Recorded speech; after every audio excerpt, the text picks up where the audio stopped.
Okay, y'all, I am in a predicament between choosing between two houses. Although y'all want to see the house that I really want, this is the second choice. I thought this was going to be my first choice until I seen that a house that I was eyeing back in October that I knew I could not afford has been put back on the market.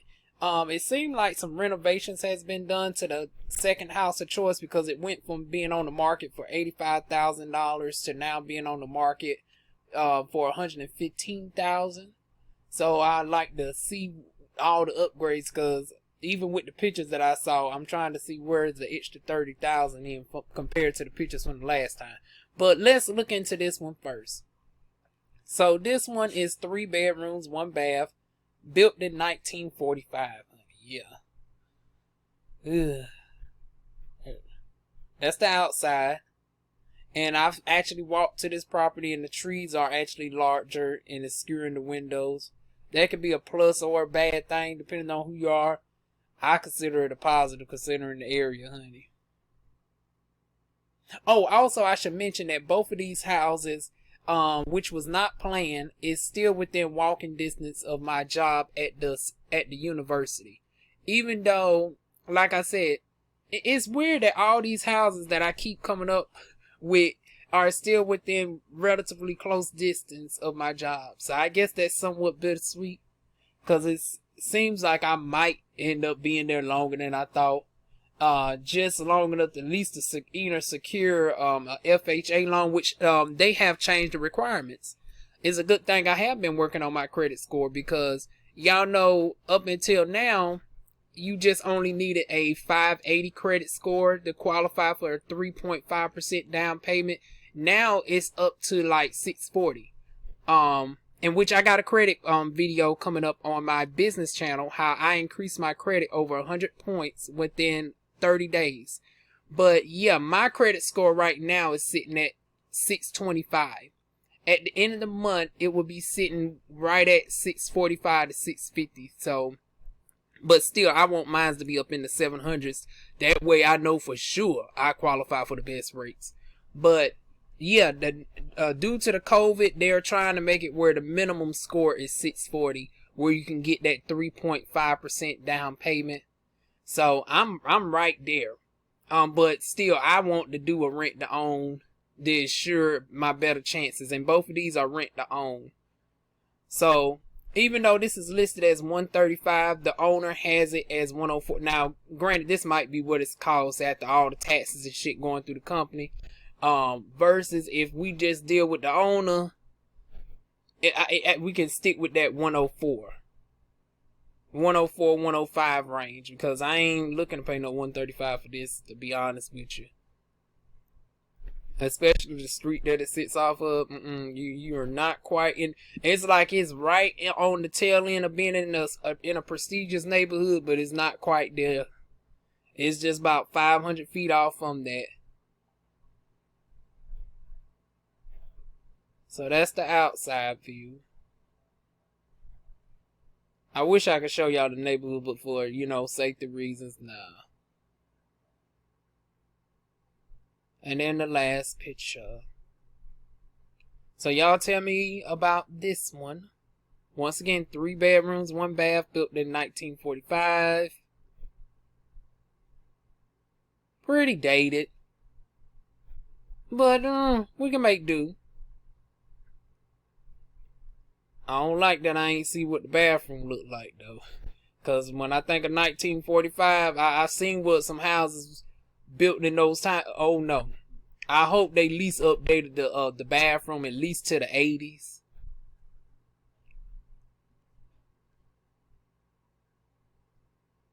Now this go my baby, bum bum bum ba-da-da. Now if y'all been following my house series, see, there we go with this.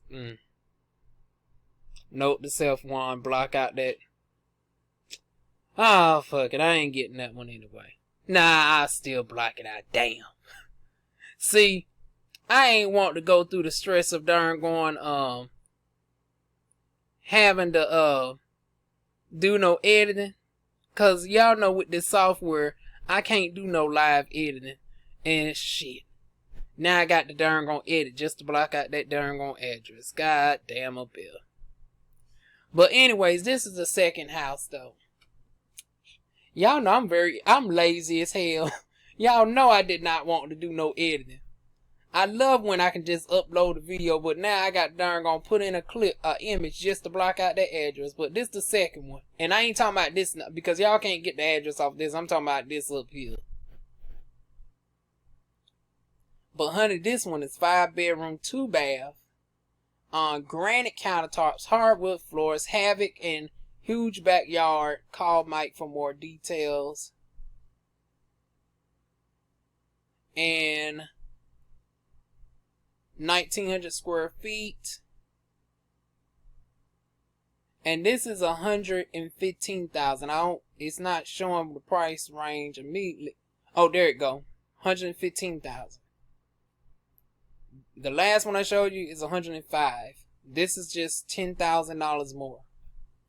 You see the drastic difference? Just the area alone. I mean, granted, they don't got no fence, but it don't need one based off of the area and stuff.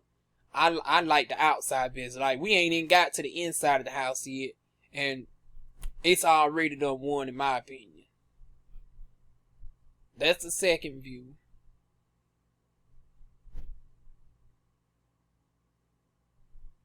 The third view. That's one of the entrances right there. You got stairs. See, this is just the entrance alone that I wanted for me, honey.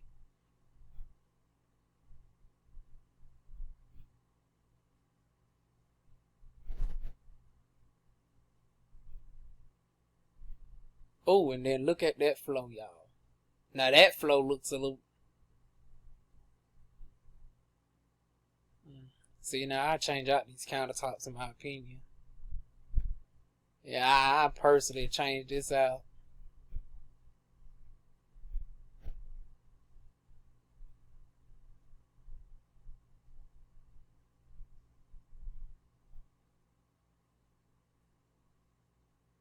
Oh, and there goes my shower.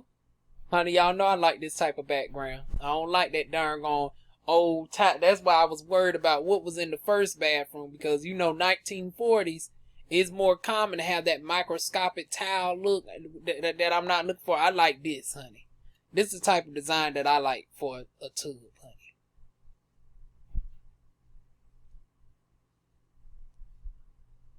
So those are the two. But I still want y'all opinions, though. Now, the first one got back to me and let me look at it. It looked like she's trying to go through a management company. And it's like, oh, no. Because at the end, if it end up coming at 135,000, I can tell y'all right now, I'm leaning towards this one. Because the man is trying to do it through himself. And I can negotiate directly with him. Versus she trying to go through the real estate company and it's overpriced for the neighborhood. It's like, girl, both of these houses are literally within a mile of each other. No, a mile to a mile and a half of each other. Now look at this house compared to the last house. Now this is 115,000, and her house, which is in a more problematic area, she's trying to. They got it priced as high as $20,000 more. Let it make sense. Let it make sense. This area is more in a secluded, drama-free neighborhood where it has light value houses around it. Your house is surrounded with several low-rated rentals. And darn on several abandoned darn on houses that ain't had no occupants in it in over 10 years. So I'm trying to figure out how in the hell you think you about to charge $135,000. But once again, from what I've seen on the Facebook, hers was at 104, but still, I think she can come down off that darn on price even a little bit more. Versus this one, honey, I don't got no problems with price. I already put in an offer. Now to my real estate people, y'all tell me about this offer. Now, I started out by saying I can put $1,800 to $2,000 down and $500 a month up to 600. I said I gave a range. I said I can pay $400 to $600 a month in the rent for the first year, and I can put $1,800 to $2,000 down. So let's average both of those out. So pretty much $1,900 down, $500 a month, times that by 12, that's 6,000. So that gives me 7,900, right? 7,900 minus 115,000. That leaves me with 107,100. Then we add, Cumberland County, sales tax on a property value of this much, factoring in, closing costs about 5% added on to the mortgage. Extra 1.75% that the FHA is adding on to additional closing costs as well, adding on to a 3.5%. So matter of fact, we just going to add about 10% onto the $107,000 price. We're looking at $117,810. Now, of course, these numbers can vary again, because y'all know we supposed to have a second round of COVID in October-ish. So, they might darn on change the price rates and stuff up again. You don't know by the time I try to go for an FHA loan. But right now, my credit score is sitting at 625. A year from now, I damn sure will be in the 700s club, because next month I'm going to be at around 650 alone, honey. So, yeah. I know I qualify for a 3.5%, no matter how much they try to raise the score, because it's like, at 700, I'm good. But anyways, 117,810 divided by 180 months, which is 15 years, because that's the type of payment plan that I would prefer to be on. My mortgage would then be $654.50, which I think is damn good for this area. So, just my rough payments, this is what $654.50 once I secure my FHA loan will get me. That is damn good. 5 bedrooms, 2 bath for $654. Now, y'all seen the houses that I was looking at, the houses and stuff. And the house that we saw in my last house vlog, it was good. But it was not this big. It was a small, humble house with very updated modern appliances and stuff. But it was renting at $700 a month. And that was a humble 2 bedroom, 1 bathroom house. Now this right here is a 5 bedroom, 2 bath. And I can get this for $654.50. And that is on a 15 year. Now, if I wanted to go all the way to 30 years, now, I wouldn't see myself doing no damn 30 years, but okay, let's divide it by 2. Honey, this can be $327.25. Honey, $327? Are you kidding me? This could be $327.25 on a 30-year mortgage. That is amazing. This is amazing. That's less than the price that I paid for my doggone rinky-dink apartment that I'm in right now. And this is a whole 5 bedroom, 2 bathroom house. Y'all see why I want to stay in North Carolina? See, you can't get these deals in doggone New York. You can't get these types of deals in Washington, D.C. $327.25. But of course, like I said, I would do the 15-year mortgage because I see myself paying it off early. Realistically, I probably have my house paid off within like 5 years. So, yeah, I would prefer the 15-year mortgage. So this will be $654.05. And surprisingly, I've seen that you can also do a 20-year mortgage as well. I don't see those too often. That must be something new they offering. But I've always heard of 15 and 30-year mortgage rates, but I've seen some lately talking about 20-year mortgage rates. Real estate folks, y'all feel free to tell me about that in the comment section down below. I would love to see what my payments would look like at a 20-year mortgage rate though. Let me pull up my calculator again. So 117,810 divided by, let me see. So 120 will be 10 years. So 240 divided by 240. So on a 20-year mortgage rate, this will be $490 and 87.5, so 88 cents. That's interesting. Because that's just, well, hell, that's like $40 more than what I pay for rent right now. In a 2-bedroom, 1-bathroom apartment that is now turned into slumlord. I used to give her the benefit of the doubt, but it's been 3 weeks.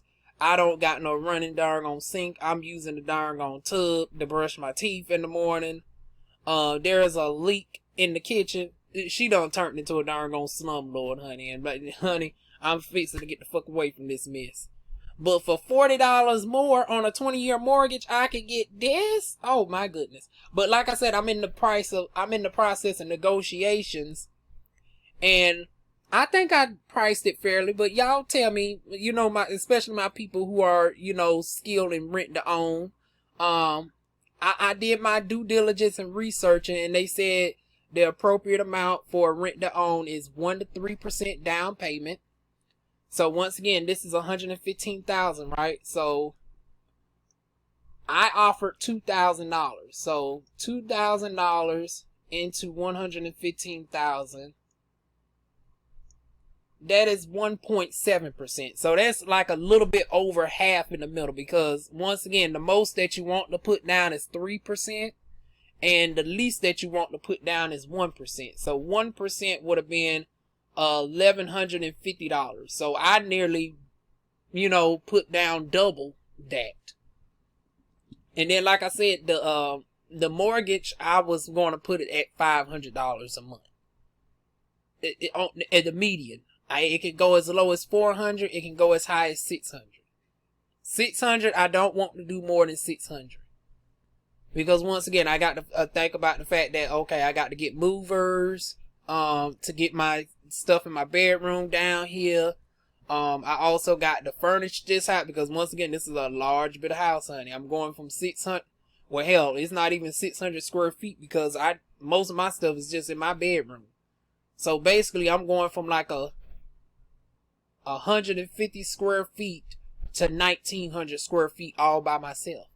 So 150 square feet of space, that's all mine as far as stuff. I now got 1,900 feet of space. So yeah, I would need, and I got an eat-in kitchen. Like, my apartment is not an eat-in kitchen. So I now have to get a table and all that. So I got to factor in costs for that. And of course, some things I can purchase over time. It's like I don't got nobody coming over, especially during the midst of this Rona. So I don't got to worry about having a table for the kitchen and all that just yet. Immediate stuff I just need to worry about is just the living room furniture, and that's it. That's basically it. Oh, and your little stuff like that, but this ain't nothing. Like, to get curtains and all of that, like, that ain't nothing major. But yeah, y'all tell me y'all thoughts, y'all. What are y'all thoughts on the two? I'm inclined to go with this one, and I hope he responds back. I'm hoping. I'm hoping. I mean, I would love to darn gonna just go ahead and get an FHA loan right now and get it up out the way at the end of the month. Because I know at the end of the month, my credit score would be in that 640 range. But see, here's the thing. It's like, y'all know, as an esthetician, I'm in the midst of also trying to get my stuff set up. Like, I'm also, I know y'all say, Juan, bitch, you just be procrastinating. I'm trying to get it together, y'all. But I'm trying to get this darn aesthetics thing together as far as my EIN number and all that. But here's where the problem comes in. I ain't got no physical location just yet. So to my lawyers out there, is it possible that I can get an EIN number? And I should converse with the lawyer on this, but I haven't. The phone line been bit, and then I can't even leave a darn on voicemail. So I would have asked him this, but if y'all can get this, if y'all can clarify this for me, it'll be good. I don't know if I could get an EIN number without having a physical location just yet. So it's like, due to the fact that I've been so worried about trying to get in a house first and a business second, because I got my job and then I do my aesthetics as far as traveling to clients. But I don't have no actual physical location. So how does that work with an EIN number? Now, everything else I'm not worried about, but I want to do everything all at once. The business bank account and all that, I would prefer to do all that at once. And especially since with the business bank account, the EIN number goes hand in hand. Like, you can't really open up a business bank account without getting the EIN number first. So that's what keep holding that up. It's like, for me to get the business bank account, I got to go through the EIN number first. But for the EIN number, do I need an actual physical location? And then there lies the conundrum that I have been in. So, yeah, y'all give me some advice on that. Like I said, hopefully, someday that lawyer will clear out that voicemail so I can leave a voicemail. Or if he's near the phone, I can finally get him while he's on the phone. But yeah, that's the dilemma that I've been in, y'all. So, y'all leave y'all thoughts down below, comment suggestions, and I will see y'all soon with more videos. Mwah.